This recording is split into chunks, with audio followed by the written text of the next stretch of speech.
Pinalitan na ang dalawang Associate Commissioner ng Bureau of Immigration na tumanggap ng milyon-milyong piso mula sa kampo ng online gambling tycoon na si Jack Lam. Pero una nang iginiit ng dalawang opisyal na hindi sila nagpasuhol. Itinago lang daw nila ang pera para gawing ebidensya. May report si Sandra Aguinaldo. Mula ang mga larawang ito sa CCTV ng City of Dreams, Manila. Sa kuwang ito, makikita sina Immigration Associate Commissioners Al Argusino at Michael Robles, kasama si dating Chief Superintendent Wally Sombero sa kaliwa ng larawan at isang hindi pa kilalang lalaki. Sa susunod na kuha, makikitang lumabas sila ng elevator at nagtungo sa isang restaurant sa upper ground floor, kalapit ng mga kasino sa City of Dreams. Makikita sa sunod na larawan si Sombero, nakikipag-usap sa cage personnel ng kasino.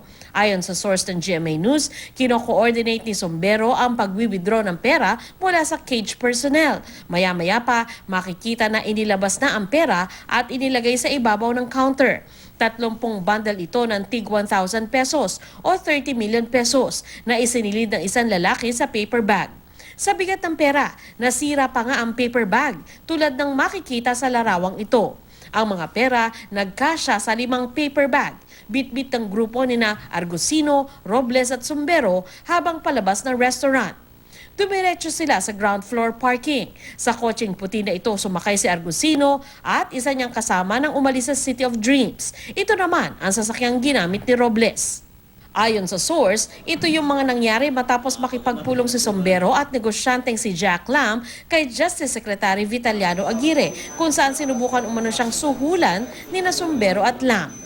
Nang mabigo raw kay Aguirre, kinausap ni Sombero sina Argusino at Robles para raw mapalaya ang mahigit 1,000 Chinese nationals na nahuling illegal na nagtatrabaho sa online gambling operation nila.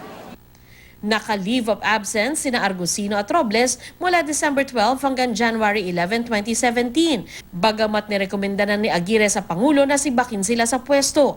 Ipinalit muna kay Robles si Immigration Officer 4, Jose Carlitos Licas. Si Attorney Estanislao Canta naman ang pansamantalang kapalit ni Argusino. Kasi like Caesar's wife, we must be above suspicion. And to prevent any interference in the conduct of the investigation, mabuti nang wala sila doon. There is no prejudgment in this case. I will allow the investigation to go ahead. Maingat sa pagsasalita si Aguirre dahil sa kanya rin isusumite ang resulta ng investigasyon ng National Bureau of Investigation, Bureau of Immigration at National Prosecutorial Service ng Parañaque. Handa naman daw magbitiw sa pwesto si Aguirre kung mawalan na ng kumpiyansa sa kanya si Pangulong Rodrigo Duterte. Sa talumpati ni Duterte sa Filipino community sa Cambodia kagabi, sinabi nito na kahit kaibigan niya, di niya patatawarin basta nasangkot sa katiwalian. Kung kinakailangan, pati raw ang head ay kailangan magbitiw. Kahit kaunting-kaunti lang, hindi ako kapit ko sa pwesto ko. I'm going to resign. Sir, update. Pag nakahalata lang ako na wala nang naibsa na, o na-erode na yung trust niya sa akin, I'm going to resign. No, absolutely no involvement.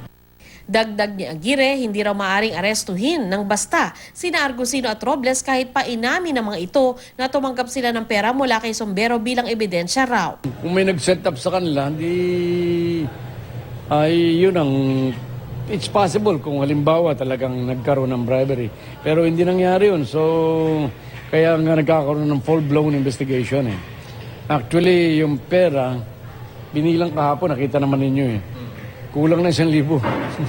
Kaya 29 million na lang, 999,000. Kung talagang may entrapment, to entrap them for bribery, di dapat na aresto sila.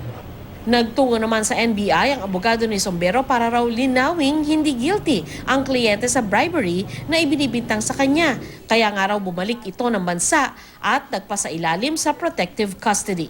He could have stayed abroad and not risked his life. He came back and asked for a protective custody of the NBI. Sandra Aguinaldo, GMA News.